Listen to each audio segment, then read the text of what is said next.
बिस्मिल्लाहिर्रहमानिर्रहीम। अस्सलाम वालेकुम नाज़रीन, हमारी इस प्रोग्राम फैसले जी घड़ी मां आफ्ताब मोगेरी।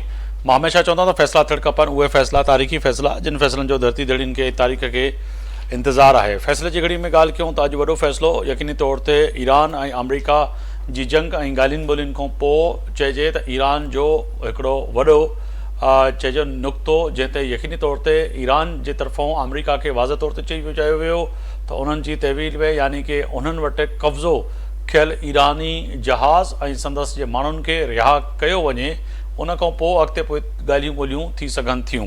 अॼु यकीनी तौर ते 20 खां वधीक ईरानी शहरी जेके जहाज़ हुयो उनखे पाकिस्तान जे हवाले कयो ऐं पाकिस्तान पहुचण खां पोइ पाकिस्तान जी हुकूमत ऐं ख़ासि तौर ते वज़ीर ख़ारजा ऐं डिप्टी प्राइम मिनिस्टर इसहाक़ डर साहब इन जी जेको आहे सो तस्दीक कंदे चयो आहे त इहे माण्हू 22 शहरी हिन वक़्तु पाकिस्तान पहुची चुका आहिनि ऐं ईरानी बहरी ॿेड़ो आहे इनखे जेको आहे सो जेका हिन वक़्तु चइजे त उन खे मरमत करण खां पोइ संदसि जे मालिकनि जे हवाले कयो वेंदो।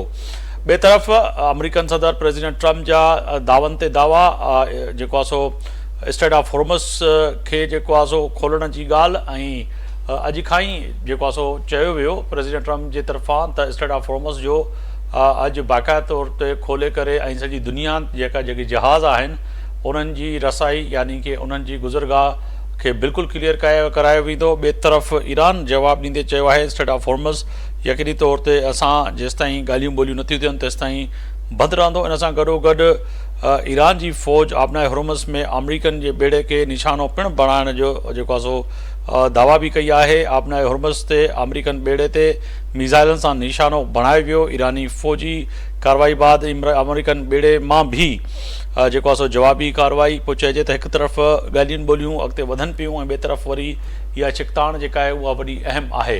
इहे ॻाल्हियूं कहिड़ी रीति ऐं कीअं ख़तमु थींदियूं हिन वक़्तु यकीनी तौर ते सॼी दुनिया जूं नज़रूं स्ट्रेट ऑफ हॉर्मस ऐं अमरीका ऐं जेको आहे सो ईरान जी ॻाल्हियुनि ॿोलियुनि ते आहिनि। पर इन सां गॾोगॾु अगरि ॻाल्हि कजे त ॿिए तरफ़ अॼु यकीनी तौर ते पाकिस्तान जे लाइ हिकिड़ी चइजे त हीअ जेके ॾींहं आहिनि उहे ख़ुशी सां गॾोगॾु उन जेको आहे सो मार्का हक़ जी जेका जंग पाकिस्तान पोएं साल विढ़ियो उन में जहिड़ी रीति जेको आहे सो पाकिस्तान खे अलाह साईं ऐं पाकिस्तान जी अफ़वाज ऐं पाकिस्तान जी जेका चइजे सियासी क़यादत ऐं पाकिस्तान जी बिलख़ुसूस अवाम जेका कराची खां कश्मीर खां कारूंजर केटी बंदर खां कश्मीर ताईं पंहिंजी अफ़वाज सां बीठल नज़र आई ऐं उन्हनि मनाज़रनि खे बि अॼु यादि कंदे ॾिसिजे त दुनिया जंग खां भॼंदी आहे पर पहिरीं क़ौम यकीननी पाकिस्तानी ही हुई जंहिं जेको आहे सो पंहिंजे फ़ौजियुनि सां गॾु बीही करे इन जेको आहे सो जंगी महाज़ ते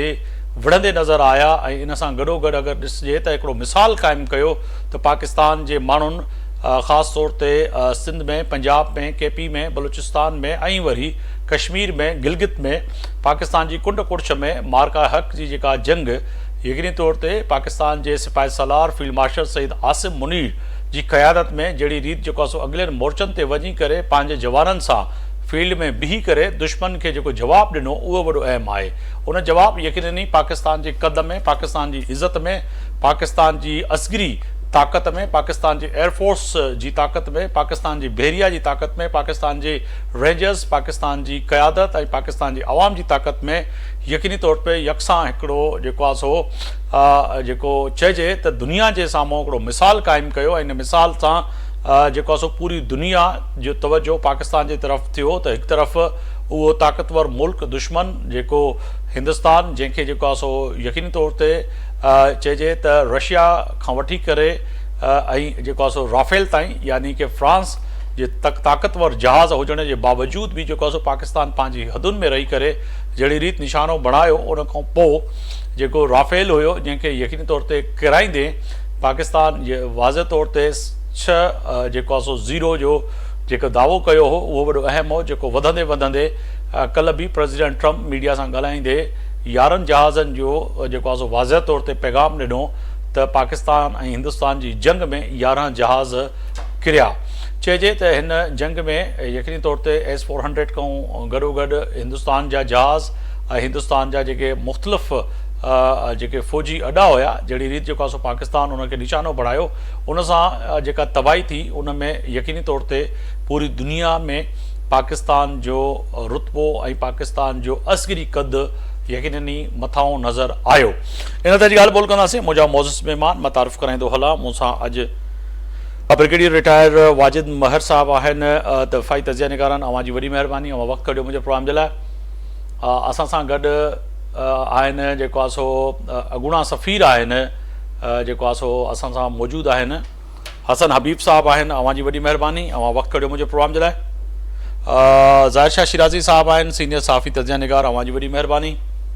असां सां गॾु आहिनि डॉक्टर मुनवर हुसैन साहब, जेको आहे सो बैन अक़वामी उमूर जा जेको आहे सो चइजनि त एक्सपर्ट आहिनि, तज़िया निगार आहिनि, अवां जी भी वॾी महिरबानी। चइनी महिमाननि खे भलीकार कंदे सबसे पहले हसन हबीब साहब आपकी जानिब आऊँगा। सर फरमाइएगा कि आज एक तरफ से कहा जाए कि बड़ी खुशाइन खबर आई कि स्ट्रेट ऑफ होर्मुज़ में जो अमेरिकन बहरिया के पास एक जहाज़ मौजूद था जिस पे 22 शहरी ईरानी शहरी भी थे, आज वो पाकिस्तान के हवाले किया गया और पाकिस्तान जो है वाज़ेह तौर पर कह चुका है कि जी दोनों ममालिक का आज डिप्टी प्राइम मिनिस्टर ने और फॉरेन मिनिस्टर ने शुक्रिया भी अदा किया कि कहीं ना कहीं मुस्बत पैगाम आया कि जी एक अहम नुक्ता था ईरान की जानिब से कि एक जहाज़ और उस पर जो लोग हैं उनको फिलफौल जो है रिहा किया जाए, उसके बाद ही बातचीत का सिलसिला आगे बढ़ेगा। तो ये एक कदम खुशाइन कदम है, मगर इसके साथ साथ अभी भी कशीदगी भाग चल रही है।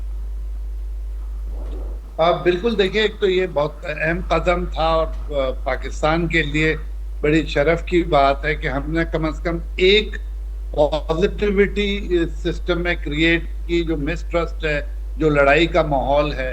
और जैसे आपने कहा कि शुरू में आपने मार्के हक का भी जिक्र किया, मार्के हक में वाज़ेह तौर पे पाकिस्तान ने जो कामयाबी हासिल की थी वो काबिल फ़ख्र है। वो के जंग कोई काबिल फ़ख्र चीज़ नहीं होती, लेकिन हम तो दिफा कर रहे थे, हम तो लीगल जंग में थे। तो हमारे लिए बहुत फ़ख्र की बात है कि हमने अपने से एक बहुत बड़े दुश्मन को और बहुत जो मुसल्ला था मोस्ट मॉडर्न वेपन से, जहाज भी और S-400 सिस्टम को भी हिट किया।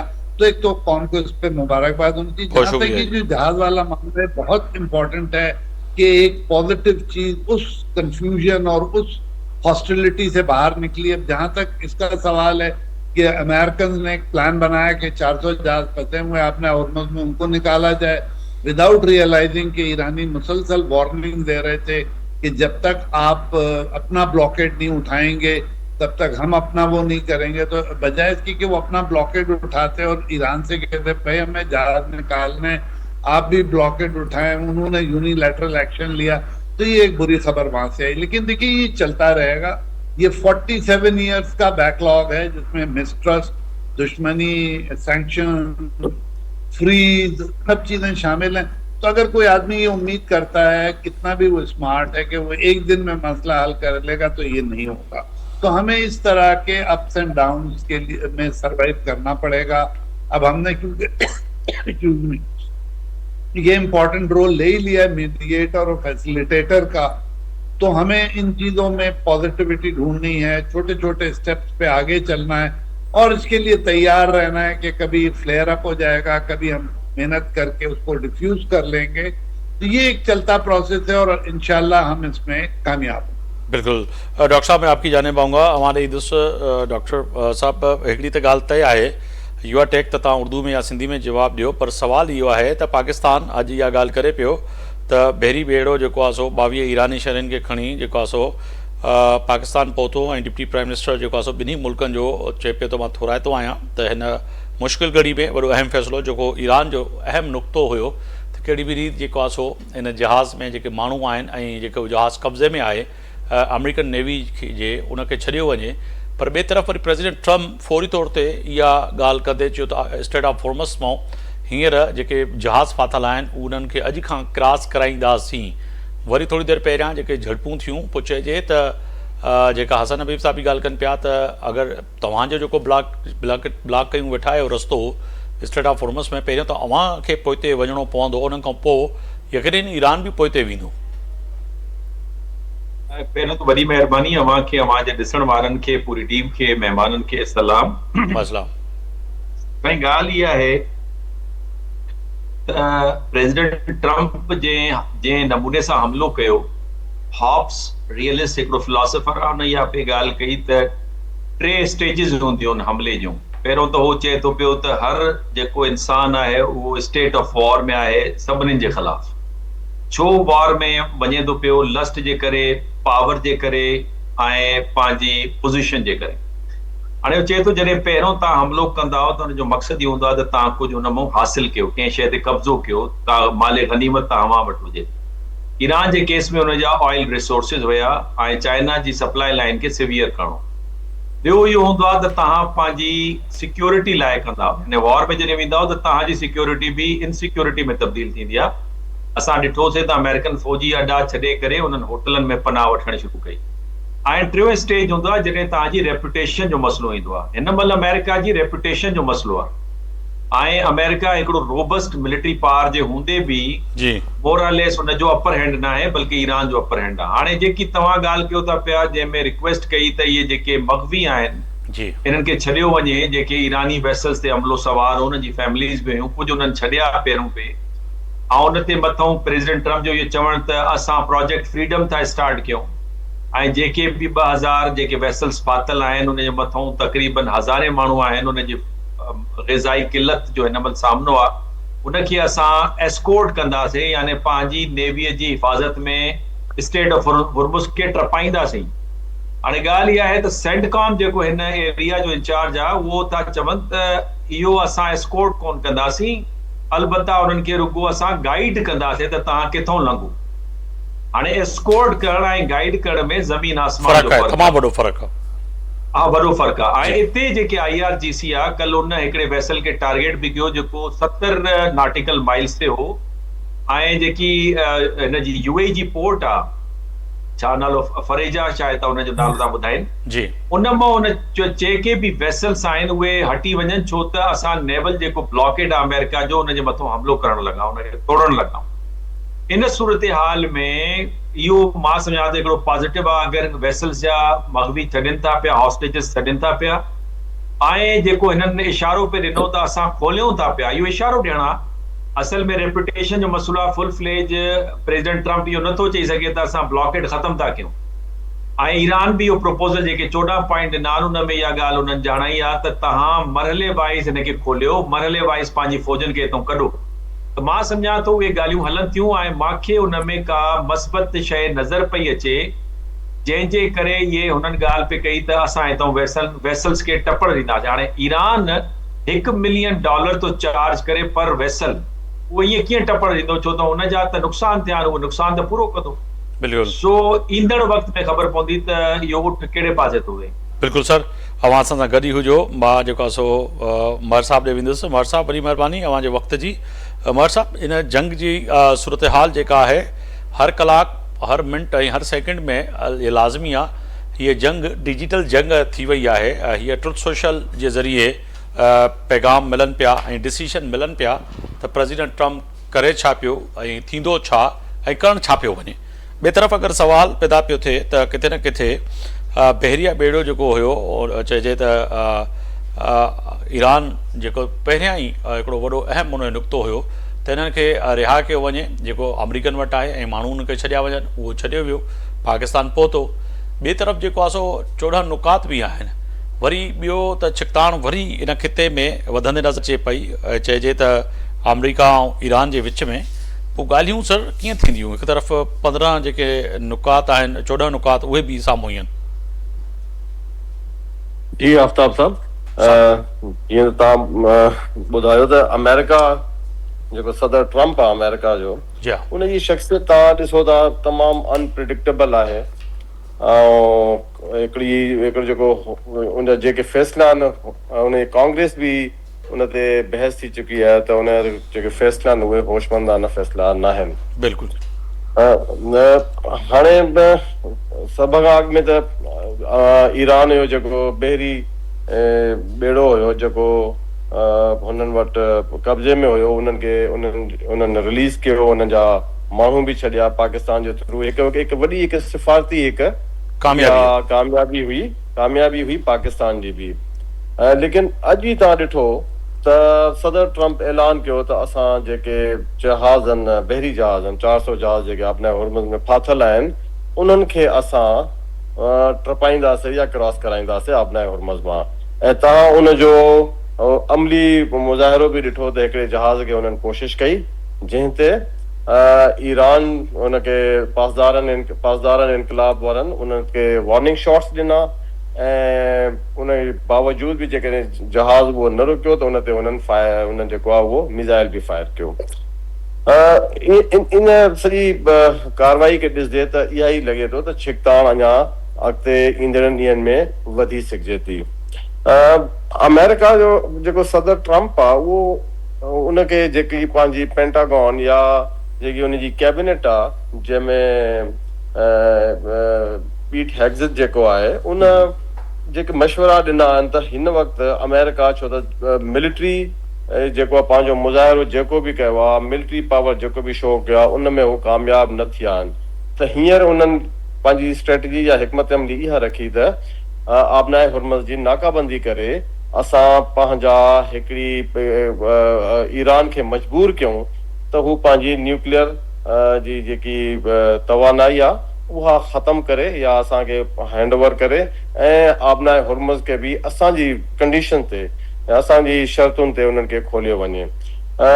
उन्हनि जी जेकी इहा हिकमत अमली बज़ाहिर इहा लॻे पई त ईरान खे शायदि मुआशी तौर ते वीक करे, ऐं उन जीअं त डेली जा $500 मिलियन जा जेके रेवेन्यू हासिल थींदो हुयो आबनाए हुर्मुज़ जे थ्रू, शायदि उन जी बंदिश खां पोइ ईरान इन ॻाल्हि ते मजबूर थी वेंदो त हू आबनाए हुर्मुज़ खे बि खोलींदो ऐं बाक़ी बि अमेरिका जो शर्त मोकिलींदो, शर्त मञींदो।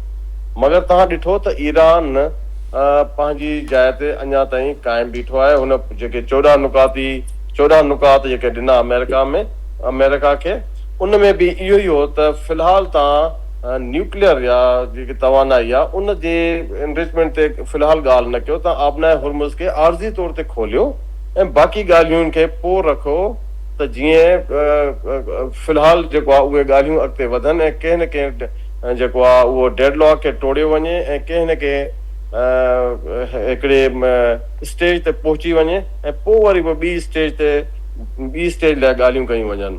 मगर तव्हां ॾिठो त ॿिन्ही धुरनि जे तरफ़ां बिल्कुलु जेको आहे उहो अहिड़ा जेको आहे उहो हार्ड लाइन वारी जेको आहे उहा पोज़ीशन इख्तियार कई वई आहे। ईरान पोएं दफ़े जो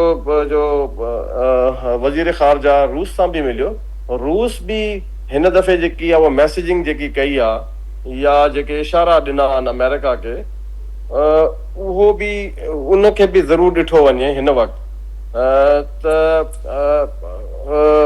हिन मुलाक़ात खां पोइ रूस इहो इशारा ॾिना आहिनि अमेरिका खे त अमेरिका अगरि काई बि फ़ौजी जारियत का कंदो त उनजो भरपूर जवाब रूस बि ॾींदो।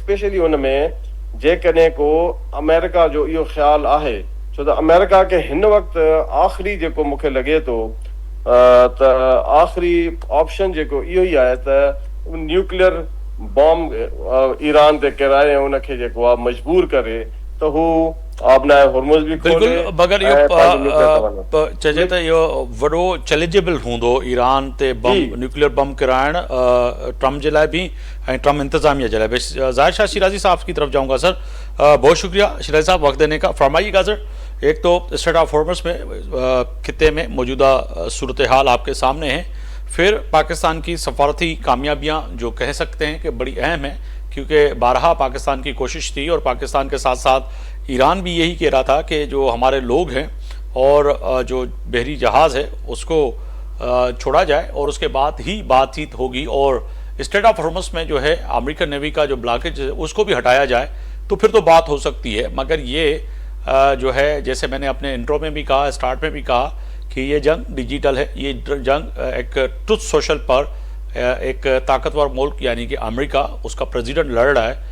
हर सेकंड में अलग बयान, हर सेकंड में अलग डिसीजन, मगर उसके बावजूद जो पाकिस्तान की सालिसी है, जो पाकिस्तान की सफारती दोनों ममालिक के लिए कोशिशें, वो बड़ी अहम है। बहुत बहुत शुक्रिया आफ्ताब साहब। और जैसे कि इससे पहले हमारे मोअज़्ज़िज़ मेहमानों ने कहा, ब्रिगेड साहब ने बात की जी। मैं ये समझता हूँ कि इस वक्त अमेरिका ना जंग चाहता है ना ईरान जंग चाहता है। हाँ बिल्कुल, एक पॉलिटिकल और मिलिट्री पोस्चरिंग जरूर है। उसकी वजह यह है कि दोनों जो फरीकैन है उन्होंने अपने अपने अवाम को कोई सक्सेस ला के देनी है। हम कहते हैं कि जिस चिकन फाइट गोइंग ऑन, तो चिकन फाइट में जो भी फरीक पीछे होगा, जाहिर बात है कि वो शिकस्त खुर्दा तस्वर होगा। इस सूरत हाल के अंदर मैं ये समझता हूँ कि अमेरिका को जो फेस सेविंग पाकिस्तान ने दी, कि बार बार हम बात करते हैं कि पाकिस्तान का रोल इतना अहम है, जैसे आप समझ लो कि ईरान और जो America as a super power, दोनों को फेस सेविंग के लिए एक बहुत बड़ा मौका पाकिस्तान ने दिया है। इसमें कोई दूसरी राय है और ये हिस्ट्री के अंदर लिखा जाएगा। जो हॉस्टाइल हमारे वॉर मॉन्गर्स हैं या जो स्पॉयलर्स हैं, उनकी कहानियां अपनी जगह पर, लेकिन रियलिटी यही है कि जो इस वक्त हम इसको देख रहे हैं।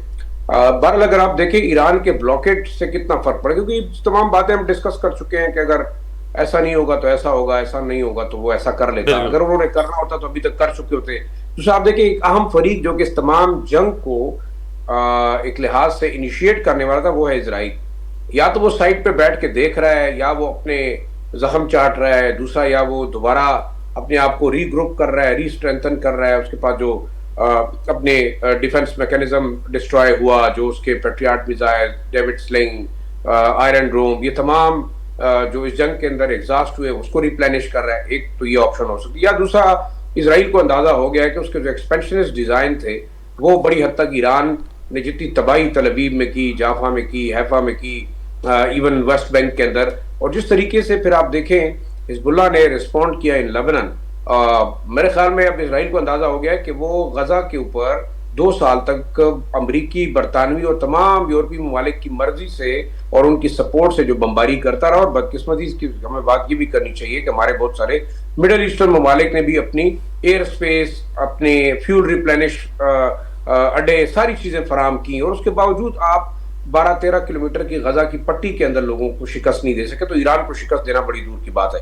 अब बात आती है ईरान के ब्लॉकेट से। बेशक देखिए, ईरान का अगर ऑयल ब्लॉकेट होता, हम पहले ये मफरूजे थे, अब तो यहाँ तो इंटेलेक्चुअल भी बड़े ज्यादा है और एक्सपर्ट भी बहुत है। कहा यह जा रहा था कि 12 दिन के अंदर ईरान का जो स्टोरेज कैपेसिटी खत्म होगी, फिर कुएं खुश्क हो जाएंगे, फिर ऐसा होगा वैसा होगा। आप टेक्निकली देखें, पाकिस्तान ने जो बहुत बड़ा रोल इस वक्त अदा किया वो आपका अपना 2008 SRO ट्रेड जो हमारा एग्रीमेंट था उसको इनिशिएट करना। और आपने देखा प्रेसिडेंट ट्रंप ने से जब सवाल किया गया कि आपको पता है कि पाकिस्तान ने ईरान को जो है वो ग्राउंड रास्ते से जो है ट्रेड की इजाजत दे दी है या वो कर रहा है, तो उसने कहा हाँ मुझे पता है, मेरी मर्जी से क्या कि बल्कि मुझे तमाम चीजों का पता है। तो इसको देखें, 2 चीजें वाजे हैं। अब हमें जरा स्पेस देना चाहिए। जैसे कि ब्रिगेड साहब कह रहे थे कि आप 47 साल की दुश्मनी और फिर इतनी लंबी चौड़ी जंग जिसमें कोई फरीक जो है वो शिकस्त नहीं मानना चाहता, तो आप क्या करेंगे? अब आपने 2-3 दिन पहले ट्रंप का बयान सुना, उसने कहा कि जी ईरान के खिलाफ हमारी जंग खत्म है।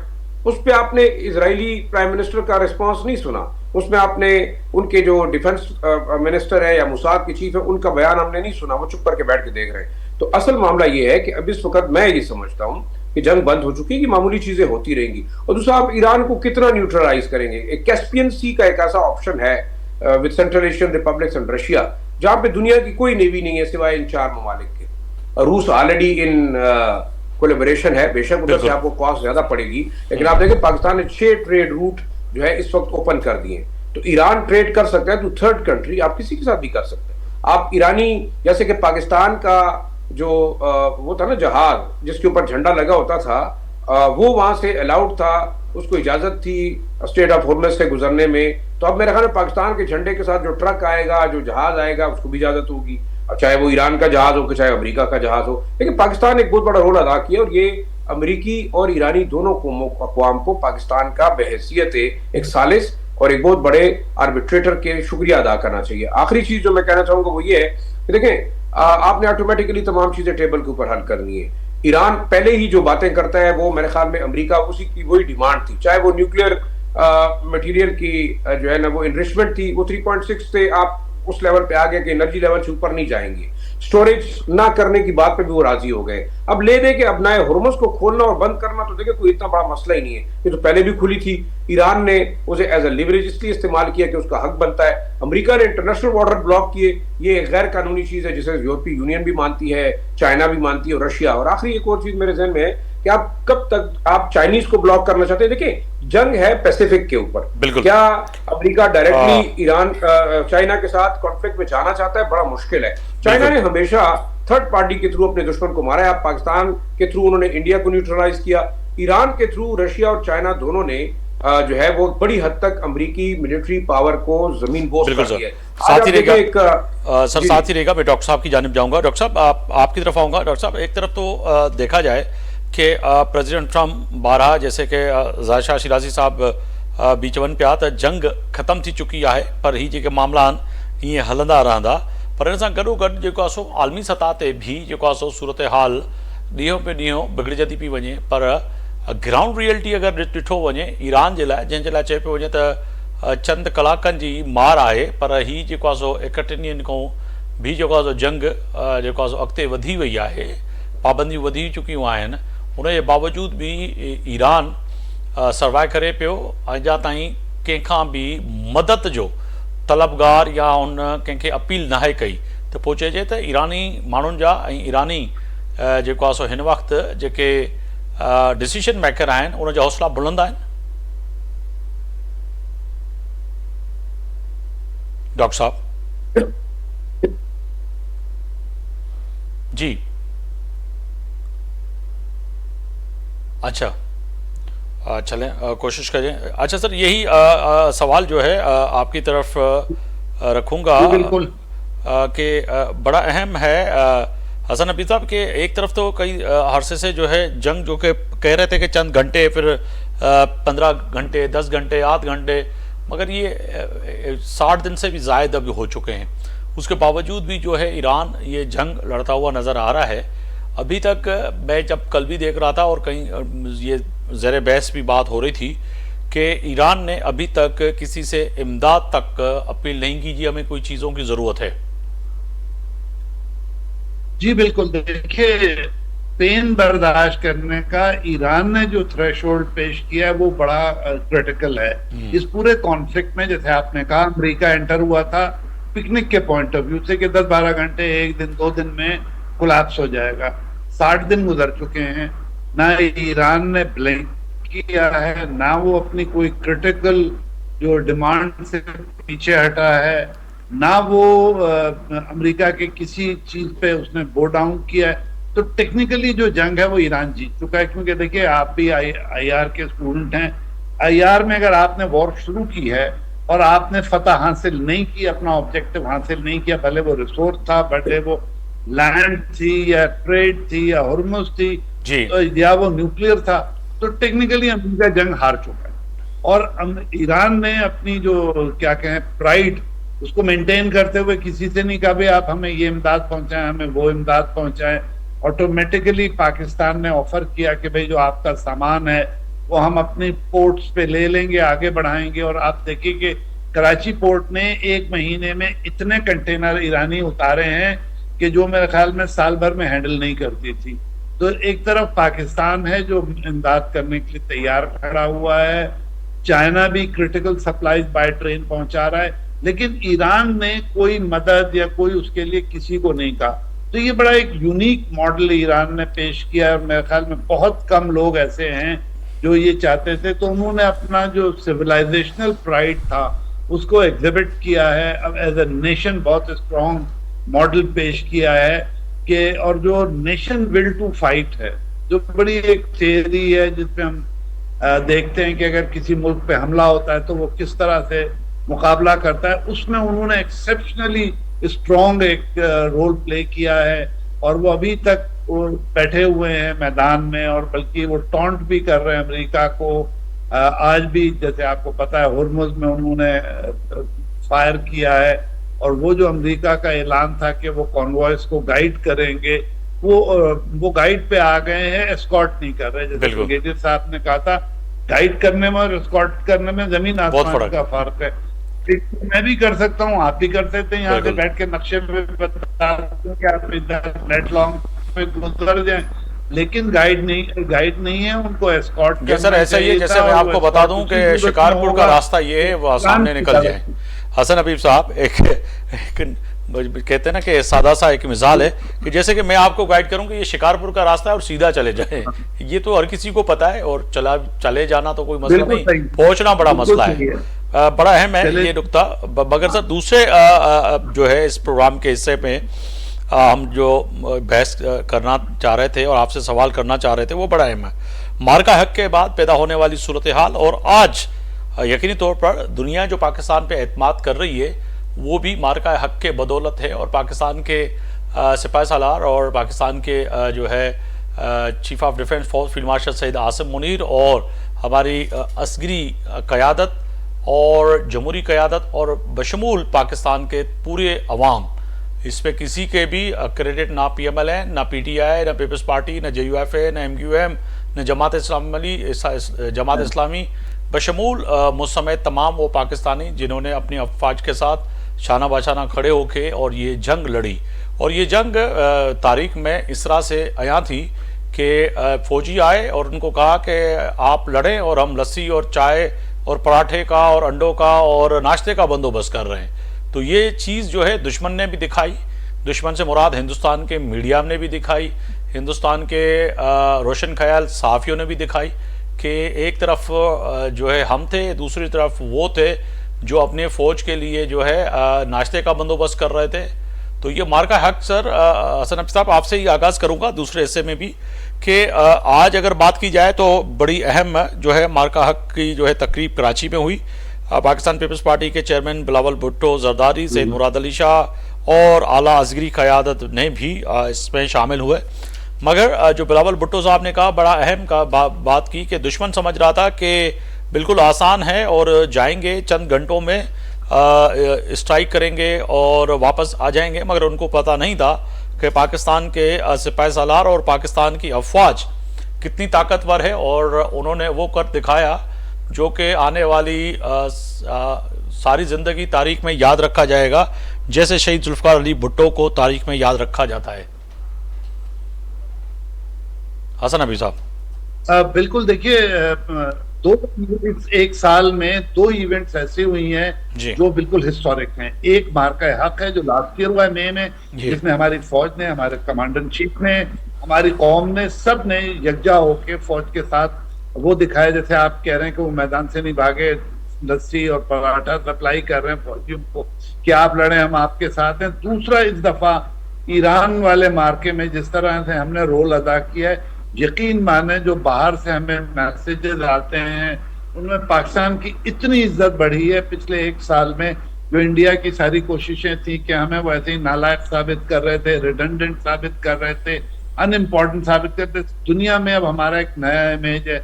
बाहर से जो लोग होके आ रहे हैं वो हमें जो बातें बता रहे हैं उससे पता चल रहा है, चाहे इटली हो, चाहे तुर्की हो, चाहे जर्मनी हो, जगह जगह पाकिस्तान की इज्जत बढ़ी है। सिर्फ इसलिए कि एक तो हमने अपने से बड़े दुश्मन के खिलाफ अपना प्लान अप्लाई किया। अगर गौर से देखें तो ईरान ने भी वही किया। अब हम इन दो उसके बीच में खड़े हुए हैं। इतने सारे मुल्कों के बीच में पाकिस्तान पे एतमाद कौन कर रहा है? अमेरिका कर रहा है। हम पे कौन एतमाद कर? ईरान कर। और आप देखें हम जगह जगह जैसे सीज फायर का एक्सटेंशन है, ईरानी जो लोग हैं उनको हम वापस ला के पहुंचा रहे हैं, और हम ये भी ऑफर कर रहे हैं कि भाई हम आपका जहाज भी रिपेयर करके पहुंचा देंगे, क्योंकि जो जहाज पकड़े जाते हैं उनमें कोई ना कोई टेक्निकल खराबी होती है। फिर ईरान के हम सारे कंटेनर कहते हैं भाई हम 6 पॉइंट से हम आपको आपके सारा सामान आप तक पहुंचा देंगे। तो ये जो मैग्नानिमिटी का पाकिस्तान मुजाहरा कर रहा है, पूरी दुनिया इसको नोट कर रही है। हमने उससे क्राइसिस से कोई फायदा उठाने की कोशिश नहीं की। हमने ये नहीं कहा कि हम आपको महंगा चावल बेचेंगे, हम महंगा गेहूं बेचेंगे या महंगी फलां चीज बेचेंगे।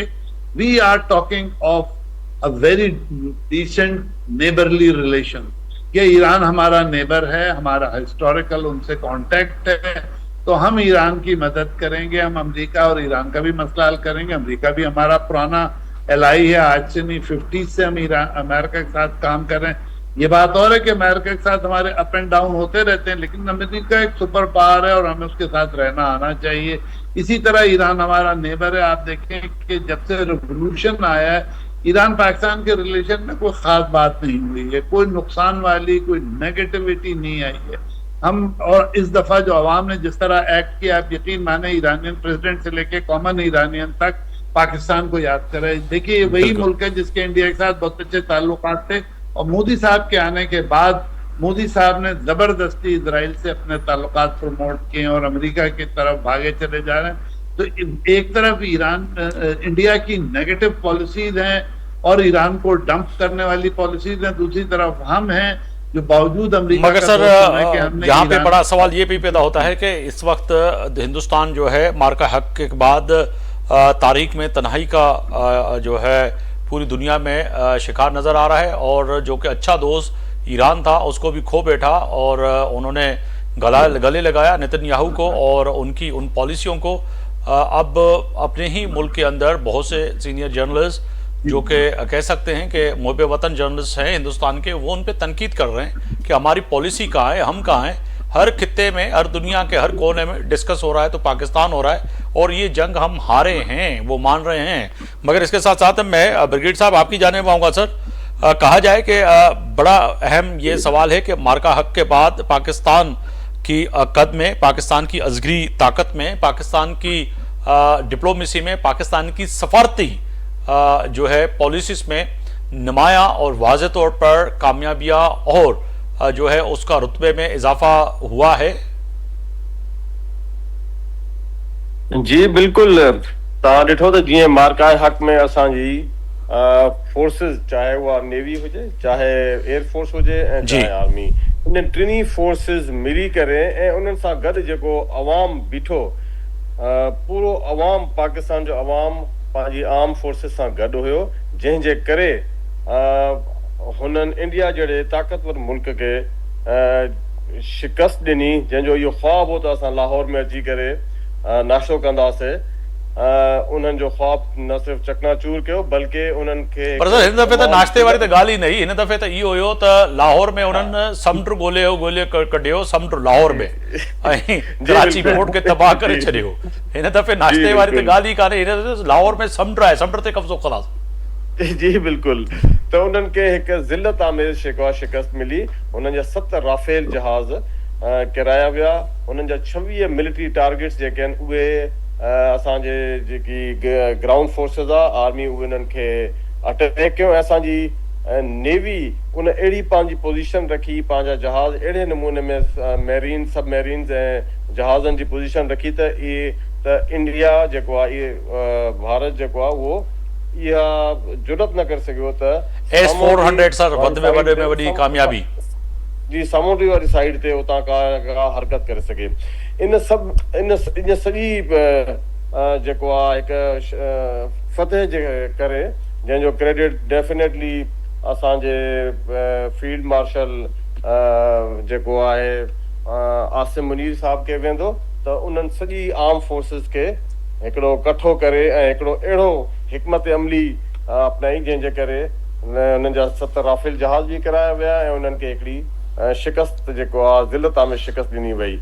इन शिकस्त जे करे, मार्का हक जे करे, जेको पाकिस्तान जो कद वधियो उनखे पूरी दुनिया सराहियो ऐं अमेरिका जे सदर ट्रम्प न सिर्फ़ हिकु दफ़ो बल्कि 100 दफ़ा उनजो इज़हार कयो। सर कल न ट्रोनी बि कई, कल न ट्रोनी जी ॻाल्हि आहे, यानी कि 36 कलाक पहिरियां चई 11 जहाज़ किरिया आहिनि।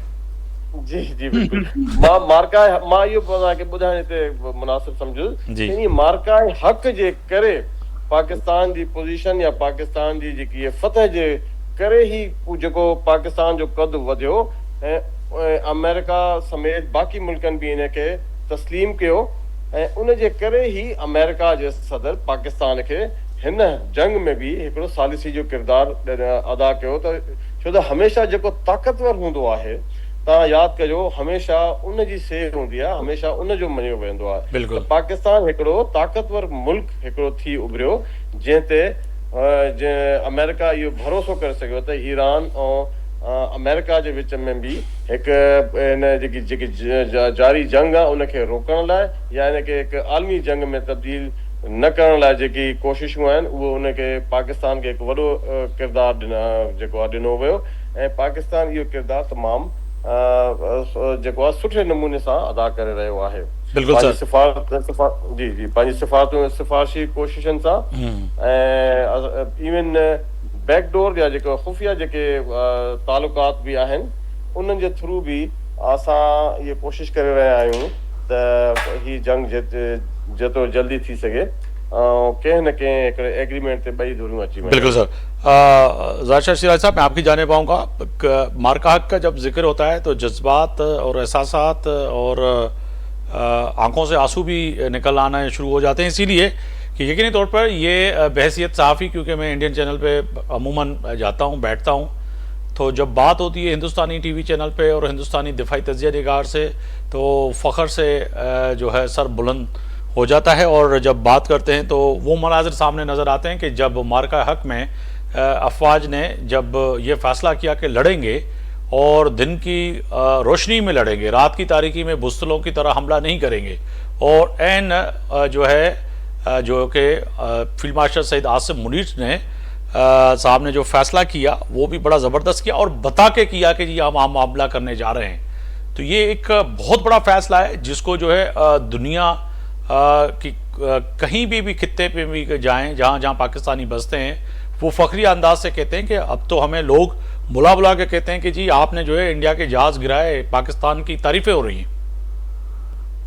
बहुत बहुत शुक्रिया आफ्ताब साहब। मैं एक छोटी सी रिक्वेस्ट आपके प्रोग्राम के थ्रू फील्ड मार्शल साहब को भी करना चाहूँगा, वो ये है कि बेशक मार्का हक में हमने बड़ा तमाम दुनिया को बता दिया कि हम कितने ताकतवर हैं। उसके बाद ईरान और अमेरिका के कॉन्फ्लिक्ट में भी हमने बता दिया कि हम कितने ताकतवर हैं, हमारी मिलिट्री डिप्लोमेसी कितनी ताकतवर है, हमारी फॉरेन पॉलिसी कितनी ताकतवर है, हम एक ताकतवर मुल्क के तौर पे उभरे हैं, सिक्योरिटी स्टेबलाइजर के तौर पे उभरे हैं, एक पीस प्रोमोटर के तौर पे उभरे, और आज यूरोप से लेकर अफ्रीका और अफ्रीका से मिडिल ईस्ट तक हमें एक बड़ी ताकत समझा जाता है।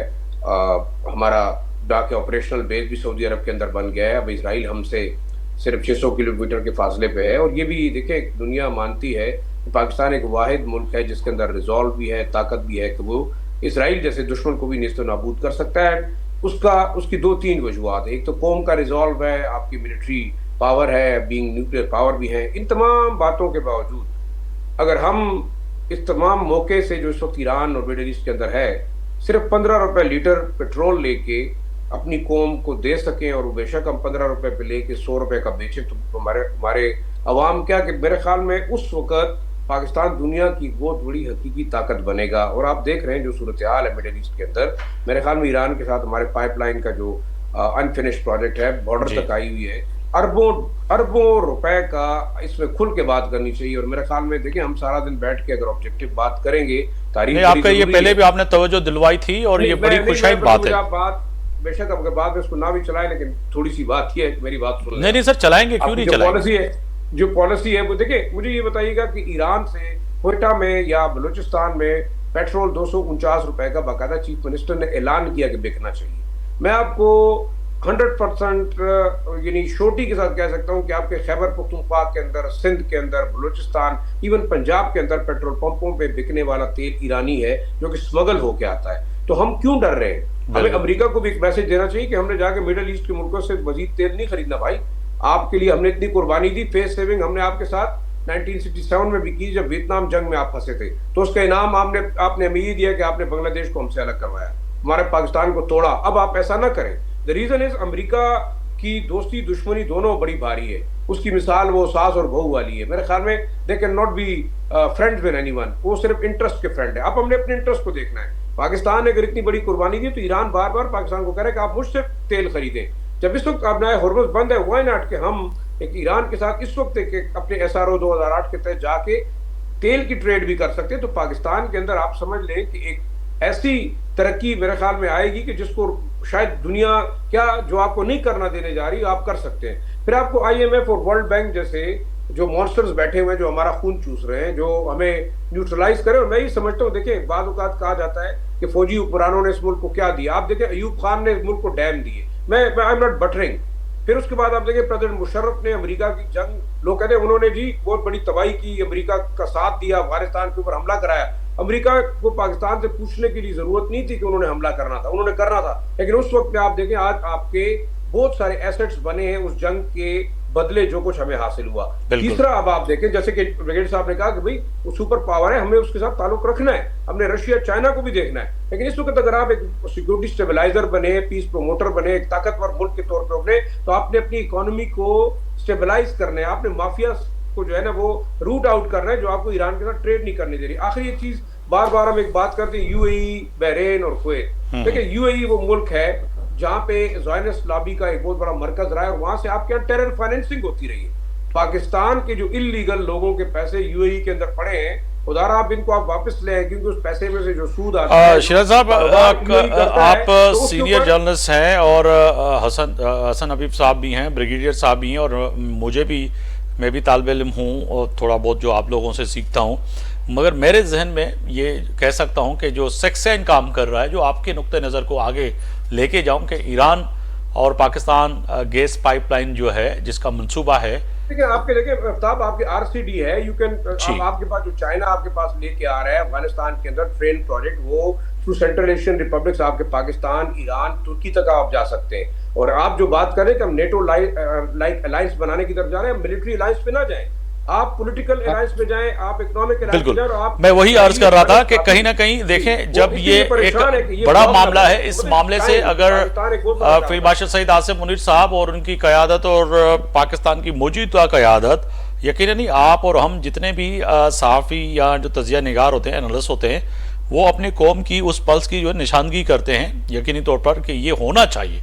और आप दुरुस्त फरमा रहे हैं, मैं आपकी इस बात को सेकंड करता हूँ, कोई काटेंगे बाटेंगे नहीं, इसको ज़रूर चलाएंगे भी और चलेगा भी, और ये बराह रास्त चल रहा है। तो कहने का मकसद ये है कि आपने दुरुस्त फरमाया, और आगे अल्लाह करे जो कि आपकी ख्वाहिश है आपने आने वाली नस्ल के लिए, पाकिस्तान के लिए, हमारे नस्ल और पाकिस्तान के विजन के लिए बहुत अच्छी है। और कि अगरचे पाबंदियाँ हटती हैं तो सबसे पहले पाकिस्तान मुतालबा यही रखेगा कि जी हम तो तेल भी खरीदेंगे, गैस पाइपलाइन भी जो है वो भी बरकरार रहेगी और उसको भी आगे बढ़ाएंगे और ट्रेड भी होगा। तो समझा जाए कि पाकिस्तान यकीनी तौर पे एक नज़दीक पड़ोसी होने के नाते बहुत बड़ा फ़ायदा हासिल कर सकता है, जो कि आपका नुक्ता नज़र बड़ा अहम है। हसन नबी साहब, मैं आपकी तरफ आऊँगा इसी नुक्ते नज़र को आगे बढ़ाते हुए। सर, जो ज़ाहिर शाह शिराजी फरमा रहे हैं कि मौजूदा जो सूरत हाल है उसमें सबसे पहले IMF से जान छुड़ानी है, कर्जे उतारने हैं, सब चीज़ें करनी है, मगर ये चीज़ें ज़रूर होंगी जो कि आगे जाके मैं समझता हूँ कि कहीं ना कहीं हमारी जो मिलिट्री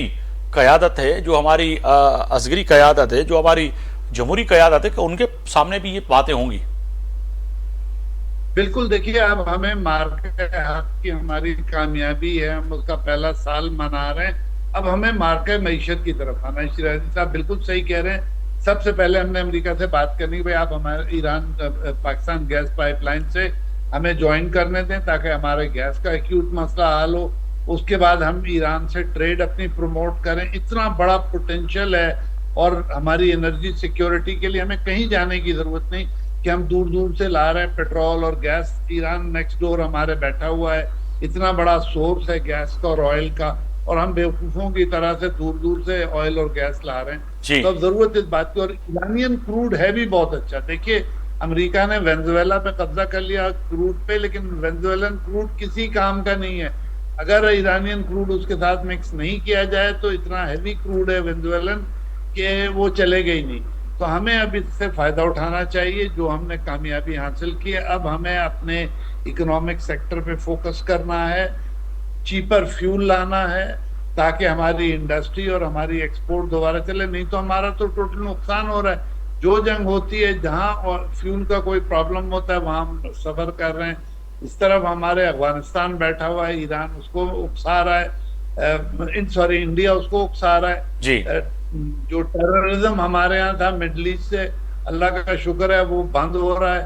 तो हमें once in a life time opportunity मिली है और हमें पूरी कोशिश करनी चाहिए कि हम उसका भरपूर फायदा उठाएं, अपनी इकोनॉमी को, अपनी एक्सपोर्ट्स को और अपने पब्लिक को एक रिलीफ दें। बिल्कुल ब्रिगेड साहब, हमारे इधर से मार्का हक जी अगर गाल कजे तो दुश्मन के खिलाफ जेके कामयाबियूं मिलियूं, अॼु शलील राम मेमन साहब भी चवनि पिया त ईद जीअं लॻे पियो, हर तरफ़ चेहरनि ते ख़ुशियूं आहिनि। यकीनन जॾहिं इंसान खटे ऐं जेको आहे सो चइजे त गाज़ी थी करे जॾहिं मोटंदो आहे, तव्हां बि हिकिड़ा सोल्जर आहियो, फौजी आहियो, त पोइ उहा ख़ुशी चेहरे ते डिफरेंट हूंदी आहे। अॼु क़ौम जे चेहरे ते जेका ॻाल्हि कनि पिया शजीर मेमन साहब बि, त अॼु ईद जी आहे। पूरे पाकिस्तान में स्कूलनि में, कॉलेजनि में, यूनिवर्सिटीज़ में, मुख़्तलिफ़ जॻहनि ते मार्का हक़ जूं जेके तक़रीबूं थियनि थियूं, उहो चइजे त इहे पंहिंजे उन शहीदनि गाज़ियुनि खे भेटा पेश करणु वॾो हिकिड़ो सुठो अमल आहे। जी बिल्कुलु। अॼु जो ॾींहुं पूरी क़ौम लाइ हिकु ख़ुशी जो ॾींहुं आहे त हू पंहिंजे जेके आर्म फोर्सिस आहिनि, मुसल्ह अफ़वाज आहिनि, उन्हनि जी जेकी कामयाबी आहे उनखे उहो मल्हाइनि था पिया। अॼु हिकु शख़्स या हर क़ौम जी हर फ़र्द, चाहे वो ॿार आहे, चाहे फीमेल आहे, चाहे मेल आहे, हर इंसान, चाहे वो पोड़ो आहे, हर इंसान जेको आहे अॼु पाकिस्तान जो जेको अवाम आहे जी, जे नमूने असांजी अफ़वाज इंडिया जहिड़े वॾे मुल्क खे शिकस्त ॾिनी, त इहो असां लाइ हिकिड़ो तमामु जेको आहे न मार्का हक़ पूरी क़ौम खे हिकिड़ो यूनाइट करे छॾियो आहे। हिकिड़ो हिन पूरे इवेंट जेको आहे, मां सम्झां थो हिनखे भरपूर तरीक़े सां मल्हाइणु खपे ऐं पूरे क़ौम खे ॿारहा इहे हिन शइ ते जेको आहे उहो यादि करायो वञे, हिन शइ खे मल्हाए करे त असांजी जेके फ़ौज पाकिस्तान आहिनि, चाहे उहा नेवी आहे, एयरफोर्स आहे, सभई जेके बि आहिनि, उन्हनि जेको अज़ीम कारनामो अंजाम ॾिनो, जंहिंजे करे पाकिस्तान जो न सिर्फ़ु इंडिया जे ख़िलाफ़ु हिकु कामयाबी थी, बल्कि पाकिस्तान जो हिकिड़ो क़द जेको आहे उहो पूरी दुनिया में हिकिड़ो वधियो ऐं उनजो जेको अहमियत आहे उनजो पूरी दुनिया ॾिठो, मुज़ाहिरो ॾिठो त पाकिस्तान जेको आहे उहो हिकिड़ो मज़बूत मुल्क थी करे उहो साम्हूं आयो आहे। वॾी महिरबानी ब्रिगेडियर रिटायर वाजिद भाई साहब, वक़्तु कढियो मुंहिंजे प्रोग्राम जे लाइ। डॉक्टर मनवर साहब, अवां जी वॾी महिरबानी। हसन हबीब साहब, सीनियर सफ़ारतकार इंतज़ार, अवां जी वॾी महिरबानी। ज़ाहिर शाह शिराज़ी साहब, अवां जी वॾी महिरबानी। चइनी महिमान जी वॾी महिरबानी। अॼु ॻाल्हि कईसीं पाकिस्तान, अमरीका ऐं जेको आहे ईरान जा जेको चइजे त हिन वक़्तु लाॻापा ऐं जेके फ़ैसिला आहिनि उहे वॾा अहम आहिनि। पाकिस्तान जूं कोशिशूं किथे न किथे अॻिते वधंदे नज़र अचनि पियूं, ऐं पाकिस्तान जी कोशिशि इहा बि आहे त ईरान ऐं अमरीका जे विच में जेके ॻाल्हियूं थियनि पियूं, उन्हनि ॻाल्हियुनि जे ज़रिए इहा जंग यकीनी तौर ते जेका हिन वक़्तु सीज़ फायर आहे, हिन में वधीक जेको आहे सो जंग जो को फ़ैसिलो थिए ऐं स्ट्रेट ऑफ हॉर्मस बि खुली वञे ऐं तेल जूं क़ीमतूं बि हेठि अचनि ऐं दुनिया माशी जंग खां निकिरी सघे। हिन सां गॾोगॾु ईरान ते मड़ियल पाबंदियूं बि हटिजनि ऐं हिन सां गॾोगॾु पाकिस्तान, जेका ज़ाहिर शाह शिराज़ी साहब ॻाल्हि कई, वॾी अहम ॻाल्हि कई, त पाकिस्तान बि पंहिंजो इन जंग जे फ़ैसिलनि खां पोइ जेकॾहिं पाबंदियूं हटिजनि त इहो नुक़्ता नज़र यकीनी तौर ते अमरीका जे साम्हूं बीह रखे ऐं ईरान जे, त ईरान ऐं पाकिस्तान हिकिड़ा पाड़ोसी मुल्क आहिनि ऐं ईरान ऐं पाकिस्तान गैस पाइप लाइन ऐं जेके तिजारत आहे ऐं ख़ासि तौर ते पेट्रोल आहे उहो वठण त जेके पाबंदियूं आहिनि, जहिड़ी रीति जेको आहे सो इंडिया तां बि अमरीका उन में नरमी रखी हुई ऐं इंडिया जेको आहे सो ईरान खां तेल वठंदो हुयो, अहिड़ी रीति जेको आहे सो पाकिस्तान बि वठे, जीअं पाकिस्तान जी मैशियत ऐं पाकिस्तान जी इकनॉमी बहितर थी सघे। इन सां गॾोगॾु मार्का हक़ जी ॻाल्हि कयूं त ब्रिगेडियर साहब सही ॻाल्हि कई त ईंदड़ नसल लाइ इहो जेको आहे सो वॾो पैगाम आहे त मार्का हक़ यकीनी तौर ते वॾो अहम उहा जंग, जंहिंमें जेको आहे सो सिर्फ़ु फ़ौज न पर पूरी क़ौम मिली करे पंहिंजी अफ़वाज सां हिकिड़े ताक़तवर दुश्मन खे जंग हाराई, ऐं सिर्फ़ु हाराई न पर उनखे हाराइण ते मजबूर बि कयो ऐं मञण ते बि मजबूर कयो। हिकु तरफ़ पाकिस्तान जी मीडिया ऐं पाकिस्तान जी असगरी क़यादत, सियासी क़यादत हिकु पेज ते हुई, पर हिंदुस्तान जी मीडिया ऐं उतां जी जेको आहे सो चइजे त जेका सियासी असगरी क़यादत में तमामु वॾो तज़ाद हुयो, जंहिंजे करे सॼी दुनिया में रुसवाई बि थी ऐं अॼु ॾींहं ताईं सोशल मीडिया ऐं मुख़्तलिफ़ मुल्कनि में इहा शइ वाज़ तौर ते नशर बि कई पई वञे त हिंदुस्तान जी मीडिया ऐं हिंदुस्तान जे जनरल ऐं हिंदुस्तान जे सियासतदान जेके बयान ॾिना उहे हिकु गैर ज़िम्मेदार मुआशिरे जी अकासी कंदड़ उहे माण्हू हुआ जिन जेको आहे सो हिन जंग में हाराइण खां पंहिंजे मुल्क खे बहितर जेको आहे सो रुसवा ऐं ज़लील कयो। सुभाणे ताईं आफ्ताब मोगरी खे इजाज़त ॾींदा। अल्लाह हाफ़िज़।